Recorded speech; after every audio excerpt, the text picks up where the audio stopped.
Ես հիմա մանրամասը լսում եմ ձեզ։ Ես հիմա մանրամասը կանդրադառնամ եւ պատկան մարմիններին, պարոն վարչապետին, ազգային անվտանգության տնօրենին, ներողություն, ինչպես մեր ազգային անվտանգության տնօրենի ազգանունը։ Ինչ ասում ես, շուն հասկանում։ Մի լսեք էլի իրան։ Չէ, ձերեք։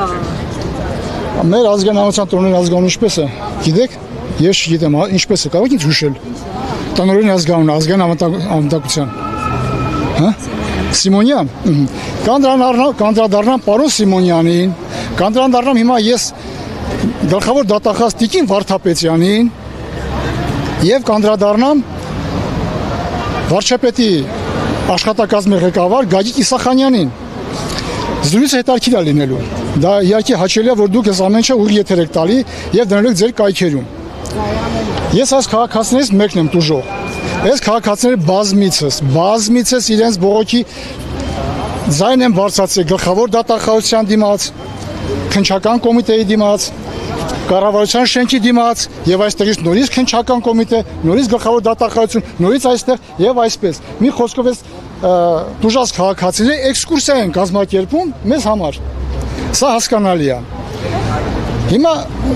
դուք պատեք ինչ եք տուժել, որ բայկի ոնց են խաղում։ Ներողություն, ես սա մանրամասը կանդրադառնամ, եկեք առաջ թռնենք։ Ես տուժվել եմ Հելոբիտից։ Հելոբիտ ֆինանսական ներդրումային հարթակից, որը գործել է Հայաստանում, ես կոնկրետ թվերով եմ ասում, 2024 թվականի սեպտեմբեր ամսից բարեհաջող կանաչ ճանապարհ են ցույց տվել այդ հարթակին, աշխատել է մինչև 2025 թվականի նոյեմբերը, փաստորեն 1 տարուց ավել, որը ունեցել են բազմաթիվ գրասենյակներ Հայաստանի բոլոր տարածքներում, գրասենյակներ են բացել, բուկլետներ են տպագրվել, բաժանվել քաղաքացիներին, ավտոմեքենաները եղել են լոգոները, բոլոր խանութներում, վարսավիրանոցներում, բենզալեցակայաններում, շատ վայրերում եղել են գոված 24 ժամյա ռեժիմով եւ դա տևել է ամիսներ շարունակ։ Հիմա պարոն Սիմոնյանը որպես ազգային անվտանգության տնօրեն հարց եմ ուղղում իրեն, պարոն Սիմոնյան, սա ազգային անվտանգության հարց է։ Ձեր ազգային անվտանգությանը այդ ժամանակ ամիսներ շարունակ որ կողմն է նայել, ոնց չի տեսել այդ ամեն ինչը։ Հուսով եմ, որ պարոն Սիմոնյանը կարձագանքի ինձ։ Դուք կոնկրետ ինչքան գումար եք տուժել, ինչ եք կարել, մի հատ պարզ ասեք, հասկանամ։ Ես տուժել եմ $12,000 չափով գումար, որը ներդրել եմ Հելոբիտի մեջ։ Եթե դա կարևոր է ասեմ, դա իսկ կարելի չասել, որովհետև այդ բոլոր փաստաթղթերը քննչական կոմիտեում կա, որպես տուժող եմ ճանաչվել։ Ես դա ասել ձեր հարցին պատասխանեցի։ Թող ես իմ մտքերը շարադրեմ։ Հիմա ինչ է ստացվում։ Քննչական կոմիտեն շաբաթը մի անգամ կամ ամիսը մի անգամ մի քաղաքացու կանչում է, որպես տուժող է ճանաչում եւ ուղարկում։ Տպավորություն է ստեղծվում, որ քննչական կոմիտեն գործը ձգձգում է։ Թե ինչա ձգձգում, ես չեմ հասկանում։ Միգուցե կոծկելու համար է ձգձգում, միգուցե, ես դա չգիտեմ։ Գլխավոր դատախազությունում մենք եղանք հանդիպում ունեցանք գլխավոր դատախազությունում։ Հանգամանորեն ներկայացվեց ամեն ինչը։ Արդյունքը 0,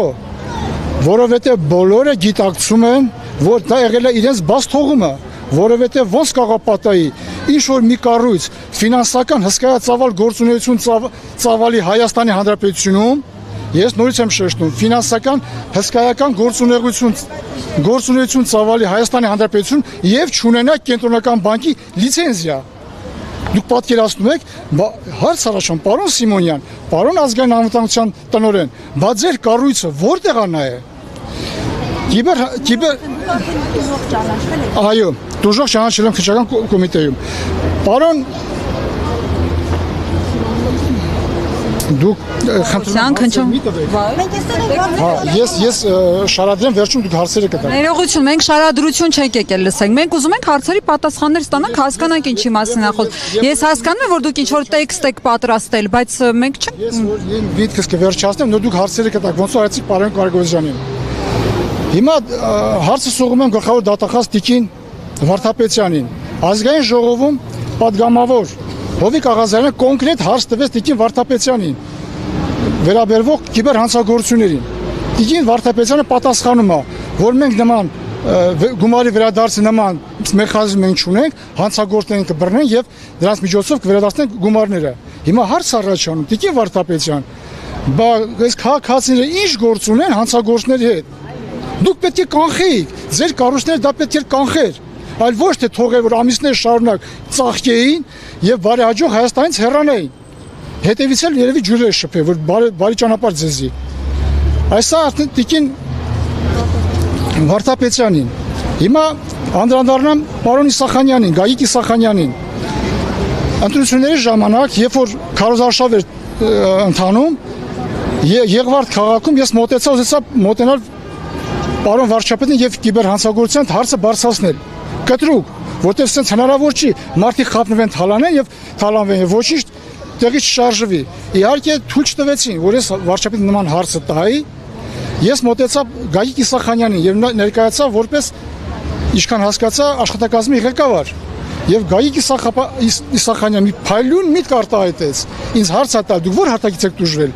Ասում հելոբիտից։ Դե ասում դե դու գումարես դրե տուժվել ես, այն մյուսներ գումարա դրե օգտվել է։ Ինչ փայլուն միտք արտահայտեց։ Հիմա ես պարոն Իսախանյանին ուզում ասել, հարգելի Իսախանյան, հարգանքներս ձեզ, առաջի հերթին, որ ձեր եղբայրը զոհվել է իմ որդու հետ միասին, այս երկրի համար։ Դրա համար հարգանքներս ձեզ։ Պարոն Իսախանյան, դե որ այդպես է, բա այդ կառավարությունը ինչի անգել են նախկինների թալաները ուզում վերադարձնի։ Նրանք թալանել օգտվել են, մենք էլ տուժվել ենք։ Ուրեմն քվիտ է, մարդկանց թալանվածը վերադարձ թող գնան։ Սա է զուգահեռներ եմ տանում պարոն Իսախանյանի ասացի եւ իմ ասացի միջև։ Կլինի նման ձևով վերաբերվել է տուժած քաղաքացիներին, որոնց որ իրենց վատ աշխատանքի պատճառով մարդիկ տուժվել են։ Մի հարց կարելի է, ես կոնկրետ չգիտեմ հելոբիտը ինչով է զբաղվում, ինչի համար եք ներդրել, որ խնդրեմ ու ենթադրում եմ, որ մեր տեսախցիկին հետևող մի շարք քաղաքացիներ նույնպես չգիտեն։ Մի հատ որ բացատրեք, հա։ Ուրեմն հելոբիտը աշխատել է Հայաստանի Հանրապետություն 2024 թվականի սեպտեմբեր ամսից, ներկայացել է որպես ներդրումային խումբ, բացել է օֆիսներ Հայաստանի տարբեր վայրերում, բուկլետներ է բաժանվել, ճաշկերույթներ, խնջույքներ, դպրոցներում բաժանվել են օգնություններ հելոբիտ լոգոներով, ծերերին բաժանվել է օգնություն հելոբիտ լոգոներով եւ այդ ամենը գովազդվել է եւ այդ բոլոր գովազդները, որը կազմում է մոտարպես 300-ը ֆոտո-վիդեո փաստերը, տրամադրվել է գլխավոր դատախազություն, տրամադրվել է քննչական կոմիտե։ Ներողություն հարգելիս, դուք $12,000 ինչի համար եք ներդրել, որ ինչ լինի։ Ուրեմն դա եղել է ներդրումային ֆոնդ, դու դա գումարը դնում ես, հասնելով այդտեղ կոդեր է գալի եւ կոդերը դու դա Հայաստանում հանդիսացել է որպես ներդրումային խումբ,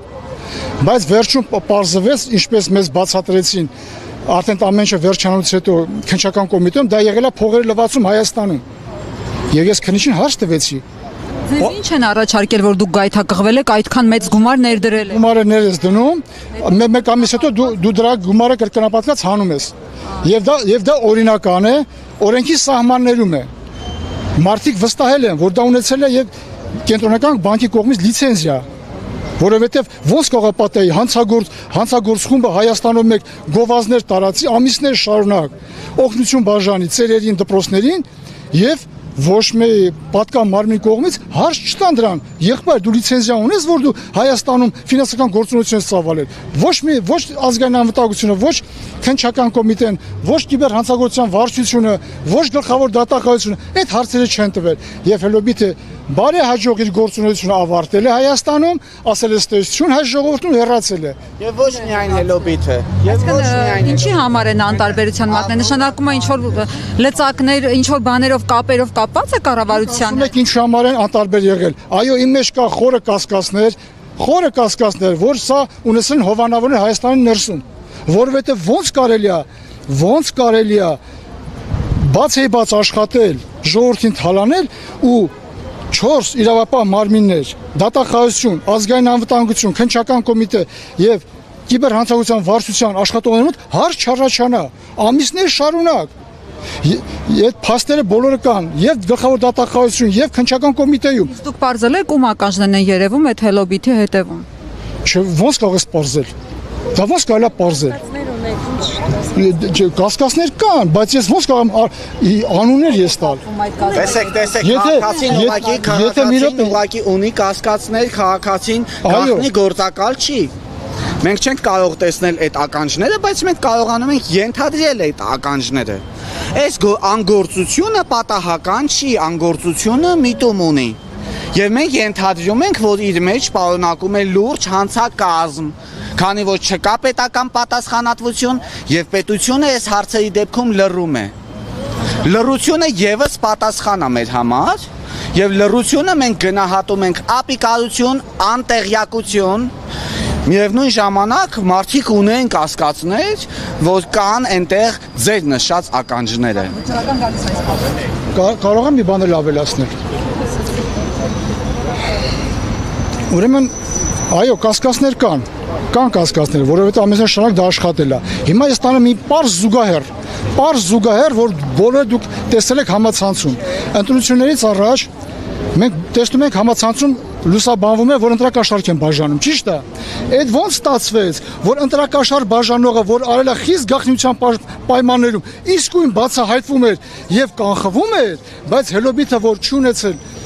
իրավունքներ Հայաստանում ֆինանսական գործունեություն ծավալել, ամիսներ շարունակ գործել է, դա քիչ չի բացահայտվել։ Սա արդեն կասկածների տեղի չի տալի ձեզ։